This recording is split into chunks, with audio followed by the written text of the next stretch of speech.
I promise you this, Chris. You'll look at, write it down 30 years from now, you'll realize you'll be my age and you'll see that, you get set in your ways. And I think some people are just afraid of what what's going on. And I should say that that's their comfort zone, particularly these last 18 months where everything's sort of just gotten so crazy.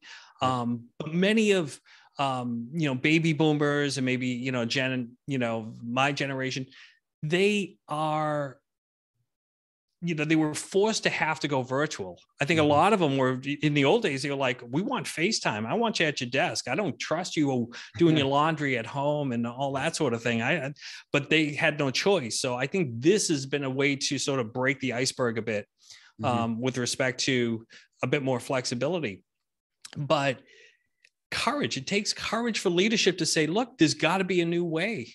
There's got to be a new way forward, because there aren't going to be people of their age coming in fresh out of college. It's the younger generation. And I mean, when we look at, for example, Gen Alpha, which is the generation from 2010 through, going forward, they have a completely different approach to learning. They are not ones that like to play and get along with each other from all of what's being told in the science, but their capacity to learn where, you're used to being at a lectern and being a student in seats, they learn what they want to learn, individualized learning. So how we train, how we create an environment that's attractive for them to work at, because if you're just going to give them mandates from above, they're going to say no. And we see it with Branson over at Virgin, in Virgin Atlantic. And we see this with Elon Musk. He said, they say, look, hire great people,